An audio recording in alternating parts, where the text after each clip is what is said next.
আজকের লেসন থেকে আমরা জাভার যে প্র্যাকটিক্যাল কোডিং সেটা শুরু করছি। তো আমাদের আইডি ইনস্টল করার পরে যখন প্রথমবারের মতন আমরা সেটাকে ওপেন করব তখন এরকম একটা ইন্টারফেস আমরা পাবো। সেখান থেকে নিউ প্রজেক্টে যদি আমরা ক্লিক করি আমাদের প্রজেক্ট সেটিংসের যে ইন্টারফেস সেটা আমাদের চলে আসবে। তো এখান থেকে আমি আমার প্রজেক্টের প্রথমে একটা নাম দিচ্ছি, যেমন আমি এখানে নাম দিতে পারি ফার্স্ট প্রোগ্রাম। এরপরে আমাদের লোকেশন কোথায় থাকবে, অর্থাৎ আমি এই ফাইলটাকে বা এই প্রজেক্টটাকে কোথায় সেভ করতে চাচ্ছি সেই লোকেশনটা এখানে আমরা সেট করে দিব। এখানে যেটা আছে সেটাই থাকবে, আমি চাইলে কিন্তু এটাকে চেঞ্জ করে দিতে পারি। আপনি চাইলে যে কোনো ড্রাইভে বা যে কোনো ফোল্ডারে সেটাকে লোকেট করে দিতে পারেন। ওকে, এরপরে আমরা ক্রিয়েট গিট রিপোজিটরি, এটাকে আপাতত হচ্ছে আমরা আনচেক অবস্থায় রাখছি, কারণ গিট নিয়ে আমরা ডিটেলস আরও কথা বলবো। গিট কীভাবে কাজ করে, আমরা কেন গিট রিপোজিটরি ক্রিয়েট করব, আমাদের কোডগুলো সেখানে কেন রাখবো, এটা নিয়ে আমাদের ইন ডিটেলসে আরও লেকচার থাকবে। তো এরপরে আমরা ল্যাঙ্গুয়েজটা হচ্ছে জাভা রাখলাম, বিল্ড সিস্টেম এটাই থাকবে। আমাদের জেডিকে এটা 17 দেখাচ্ছে, আপনাদের ক্ষেত্রে 21 কিংবা এর পরবর্তী ভার্সন যদি আপনি ইনস্টল করে থাকেন সেটা আপনার দেখাবে। তো আমার যেহেতু 17 ইনস্টল করা আছে, 17 পাথের মধ্যে হচ্ছে আমার সেট করা আছে, সেক্ষেত্রে আমার 17 দেখাচ্ছে। তো এরপরে আমরা কি করব, জাস্ট ক্রিয়েটে ক্লিক করব। তো ক্রিয়েটে ক্লিক করলে দেখা যাবে যে আমাদেরকে আমাদের যে জাভার ফাইলটা বা জাভার যে প্রজেক্ট সেটা কিন্তু তৈরি হয়ে যাবে, এবং এখানে অনেকগুলো ডামি কোড কিন্তু আমরা দেখতে পাচ্ছি।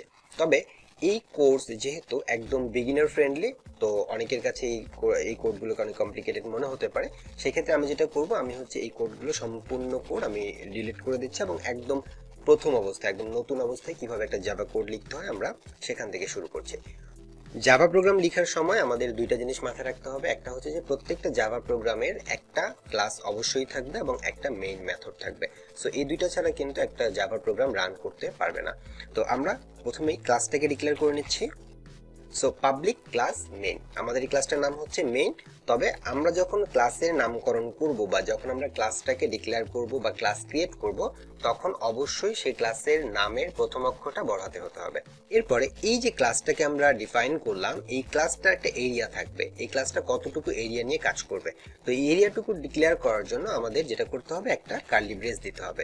এবং কার্লি ব্রেসটাকে যদি আমরা একটু স্পেস করে নিই, তাহলে আমাদের এই যে এতটুকু জায়গা থেকে এই পর্যন্ত টোটাল হচ্ছে এই মেইন ক্লাসের এরিয়া। আমরা যদি আরো একটা ক্লাস এখন নিতে চাই, তাহলে আমাকে এই ক্লাসের বাইরে গিয়ে ডিক্লেয়ার করতে হবে। তার মানে এতটুকু পর্যন্ত হচ্ছে মেইন ক্লাসের এরিয়া। এই মেইন ক্লাসের এরিয়ার মধ্যেই আমরা একটা মেইন মেথড ডিক্লেয়ার করব। সো এখানে আমরা পাবলিক স্ট্যাটিক ভয়েড এবং মেইন, আমাদের ক্লাসের আমাদের যে মেথড সেই মেথডের নাম হচ্ছে মেইন। তবে আমরা যখন ক্লাসের নামকরণ করেছিলাম তখন কিন্তু আমরা প্রথম অক্ষরটাকে বড় হাতের দিয়েছিলাম, কিন্তু যখন আমরা মেথডের নামকরণ করব তখন কিন্তু এটা ম্যান্ডেটরি না যে আমাদেরকে বড় হাতেরই দিতে হবে, ঠিক আছে। আর এখানে আমরা পাবলিক, তারপর হচ্ছে পাবলিক স্ট্যাটিক ভয়েড, এই কথাগুলো যে লিখলাম এগুলোর অবশ্যই কিছু মানে আছে। তো এগুলো নিয়ে আমরা ইন ডিটেলসে আমাদের লেকচার থাকবে, যে আমরা কেন পাবলিক ব্যবহার করছি, কেন আমরা প্রাইভেট ব্যবহার করব, স্ট্যাটিকের মানে কি, ভয়েডের মানে কি, এগুলো নিয়ে আমরা আরো ইন ডিটেলসে কথা বলবো। সো মেথডের নামকরণ করার পরে আমাদেরকে একটা প্যারেনথেসিস দিতে হবে। এই নাম এবং প্যারেনথেসিস এটা দিয়ে বোঝায় নরমালি এটা একটা মেথড, এবং এরপর এই মেথডের একটা সীমানা থাকবে। যেমন ক্লাসের একটা সীমানা ছিল, আমরা কার্লি ব্রেস দিয়ে একটা সীমানা তৈরি করেছিলাম, সেম ভাবে আমাদের এই মেথডের জন্য একটা সীমানা তৈরি করতে হবে। সো এই যে আমরা একটা সীমানা তৈরি করলাম, তাহলে এতটুকু পর্যন্ত হচ্ছে আমাদের মেইন মেথডের এরিয়া, আর এই টোটালটা হচ্ছে আমাদের ক্লাসের এরিয়া। এখন এই মেইন মেথডের মধ্যে আমরা যা লিখবো সেটাকে আমরা রান করতে পারবো। যখন আমরা মেইন মেথডটা ডিক্লেয়ার করব তখন এটার মধ্যে কিছু প্যারামিটার দিয়ে দিতে হবে, ঠিক আছে। সো প্যারামিটার কি, এই জিনিসটা নিয়েও আমাদের পরবর্তীতে যখন আমরা মেথড নিয়ে কথা বলবো, মেথড আমরা যখন ইউজার ডিফাইন্ড মেথড তৈরি করব তখন আমরা এই জিনিসগুলো আরো ক্লিয়ার হবো আর কি। তো এখানে আমাদের প্যারামিটার হিসেবে যেটা পাস করতে হবে প্রথমে হচ্ছে স্ট্রিং। এখন এই স্ট্রিং আমরা যত জায়গায় লিখবো, মনে রাখবেন প্রত্যেকটা জায়গায় স্ট্রিং এর যে প্রথম লেটার সেটা কিন্তু বড় হাতের থাকবে। এরপর আমরা এখানে একটা স্কোয়ার ব্র্যাকেট দিচ্ছি স্ট্রিং, এরপরে আমরা এখানে একটু স্পেস দিয়ে লিখবো args।